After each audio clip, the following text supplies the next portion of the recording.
గురువు గారు శివాజీ గారికి మిత్రులందరికీ నమస్కారం. నేను ఈ ఎన్ఎస్పీలోకి వచ్చిన విధానం కొంచెం అటు ఇటుగా వెళ్ళింది. ఫస్ట్లో నారాయణ గారికి నారాయణ గారు మన మౌళేశ్వరి గారిని తీసుకొచ్చారు ఇంటికి. నాకు ఎర్రచందనం అది ఇదని ఇంతకుముందు కూడా ఒక అతను చెప్పాడు, నేను వద్దని చెప్పేసి రిజెక్ట్ చేసేసాను. నేను రెండు చేతుల గురించి దండం పెట్టి ప్రశాంతంగా బతుకుతున్నా, నాకు అవసరం ఇవన్నీ అవి చాలా ఫ్రాడ్ జరిగింది, మనకి తెలియదు దానికి వెళ్ళొద్దని చెప్పేసి నేను అప్పుడే రిజెక్ట్ చేసేసాను. అవగా ఒక నెల రోజులు అయింది. నారాయణ గారు వదలడు రోజులు సార్ మీరు భూములు ఉన్నాయి కదా, భూములు ఆ సాయిల్ చూసి చెప్పాలి సార్, మనకు పనికి వస్తుంది లేదు అని చెప్పేసి ప్లాన్ వేసారు. మనకి సండే అయితే ఎప్పుడు వెళ్తుంటే సండే రోజు ఉంటాం సార్, డే అంతా స్పేస్ చేయాలి మీరు అంటే. తర్వాత తెలిసింది ఎంత చేస్తారు, కార్లు కూర్చున్నా ఇల్లు ఏదో సరదా కోసం తప్పదని చెప్పేసి తీసుకున్నాను. ఆ వెంచర్ చూసిన తర్వాత ఇంప్రెస్ అయ్యాను. తర్వాత డౌట్ వచ్చింది, మళ్ళీ ఏంటి అసలు ఏమున్నాయి లీగల్గా డాక్యుమెంట్లు అంటే మన మౌలాలి గారు బుక్ తెచ్చి ఇచ్చేది. సార్ దీంట్లో పర్మిషన్ అయ్యి ఉందని చూడండి సార్ ఒకసారి.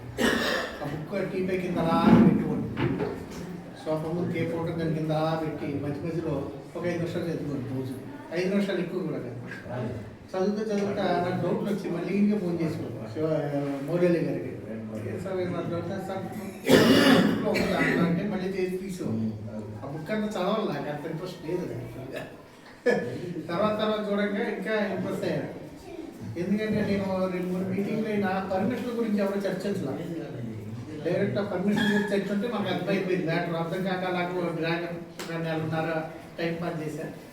ఇప్పుడు నేను మీటింగ్కి అటెండ్ అయితే 2.5 నెలలు అంత అవుతుంది. అంతే అక్టోబర్లో వచ్చాను అంతే కదా, మిడ్ అక్టోబర్ అంటే 2.5 నెలలు దగ్గర. అక్టోబర్ వెంచర్లో 2-3 సార్లు వెంచర్ విజిట్ చేశాను. ఇంప్రెస్ అయ్యి నాకు నచ్చింది కదా, నేను కూడా తీసుకున్నాను. ఫ్రెండ్స్ని అడిగేవాడు ఏంది బాగుంది కదా అంటే ప్రతి వాళ్ళు ఫ్రెండ్స్ అందరూ ఒకటే, నువ్వు ఎన్ని తీసుకున్నావు చెప్పు, నువ్వు ఎంత తీసుకున్నావు చెప్పు, ఇదే మాట. ఇంకా అవును కదా, మనం తీసుకోకుండా మనం అంటే నమ్మకం ఉంది, కానీ మనం తీసుకోకుండా నువ్వు తీసుకుంటే రాదు కదా వాళ్ళు దూరాన్ని. సర్లే నేను తీసుకున్నాను. 22 సెంట్లు రోజు చూసి 15 వెంచర్లు 55 ప్లాట్లు అంటే చూసి అట్లా చేసుకున్నాను. అది అమౌంట్ అయిపోయింది. ఈవినింగ్ కల్లా మన అమౌంట్ వచ్చేసింది, కమిషన్ వచ్చేసింది. 5 గంటల కల్లా కమిషన్ వచ్చేసింది. మొన్న గురువారం రోజునే జరిగింది. ఫుల్ అమౌంట్ కట్టేసాను. ఎప్పుడు ఉంటండి నమ్మకం, నేను ఉంటే భయపడ్డా. ఒకసారి వైజాగ్ తిరుగుకున్నా 15 సంవత్సరాల కింద. 14 ఫ్లాట్లు అండి మా సొంతగా మా ఫాదర్ తీసుకుని 14 ఫ్రెండ్స్ అవి ఇచ్చినట్లే సిరిపోయింది అక్కడ రోడ్ లేకుండా. ఆ దెబ్బ రోడ్డు తగిలింది. నేను అదే భయపడ్డా. ఎందుకంటే మనం ఎడ్యుకేషన్ పోల్చి ఫ్రెండ్స్ని ఇన్వాల్వ్ చేస్తాం, బంధువుల్ని ఇన్వాల్వ్ చేస్తాం. మనకి పొద్దున్న ఏదైనా జరిగితే మనం సమాధానం చెప్పాలి కదా. ఒకసారి జరిగింది కదా అని కొద్దిగా భయపడ్డా. తర్వాత ఈ పర్మిషన్లు అవి చూసి వెంచర్లు చూసిన తర్వాత కాన్ఫిడెన్స్ వచ్చింది. మనమే తీసుకుంటే రేపు పొద్దున్న ఎవరికైనా చెప్పడానికి బాగుంటుందని చెప్పేసి నేను తీసుకున్నాను. ఏంటంటే నమ్మకం, కంపెనీ అంటే ఒక నమ్మకం ఉండాలి. మనం చేసే పని మనకి రూపాయి రాపోయినా పర్వాలా, మనకి రేపన్న రోజు మనం ఇబ్బందులు పడతామంటే అసలు దానికి వెళ్ళండి. దానికంటే గత అనుభవాలు చూసి నేను అనుభవాలు బట్టి నాకు అర్థమైంది ఏంటంటే మనకి ఎప్పుడు కూడా రూపాయి రాపని వల్ల రేపన్న రోజు ఇబ్బంది పడకూడదు. ఈ రోజు డబ్బు వస్తుంది కదా అని ఒక అబద్ధం చెప్పి 2 అబద్ధాలు చెప్పేసి పొలిపించుకుంటే అది గొప్ప కాదు. నాకు అది నచ్చింది.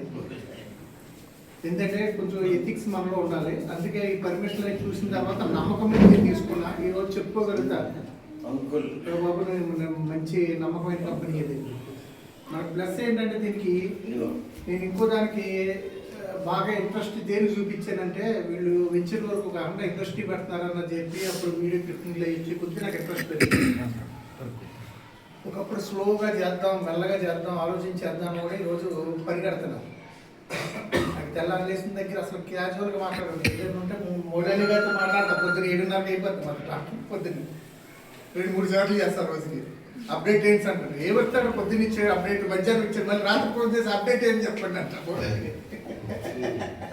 ఏంటంటే అప్డేట్లు అంట. ఎందుకంటే ఇంట్రెస్ట్ ఇండస్ట్రీ లాంచ్ అవుతుంది కదా, ఈలోపు మనం మార్కెట్ రేపన్న రోజు మనకు రానివ్వరండి సైట్లు.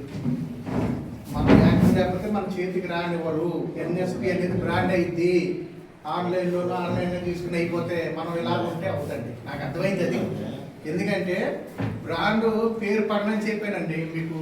తిరుపూర్ టెక్స్టైల్ ఐడియా ఉందండి. తమిళనాడు తిరుపూర్ అని ఉంటుంది. ఆంధ్ర వాళ్ళు చేస్తారు బిజినెస్ మ్యాన్. టెక్స్టైల్ ఇండియాలో టాప్ టెక్స్టైల్ కంపెనీ. పూర్వం గత 40-50 సంవత్సరాలు 100 సంవత్సరాలు తిరుపూర్ టెక్స్టైల్. మీకు పేపర్ వరల్డ్ కప్లో ఎన్ని టీషర్ట్లు అక్కడ చేయాలండి. అయ్యే టీషర్ట్లు ఇండియాకి వస్తాయి. ఆ బ్రాండ్ అన్నమాట. రేపు పొద్దున్న ఎన్ఎస్పి బ్రాండ్ అయిన తర్వాత అక్కడి నుంచి మార్కెట్ వెళ్ళిపోతుంది.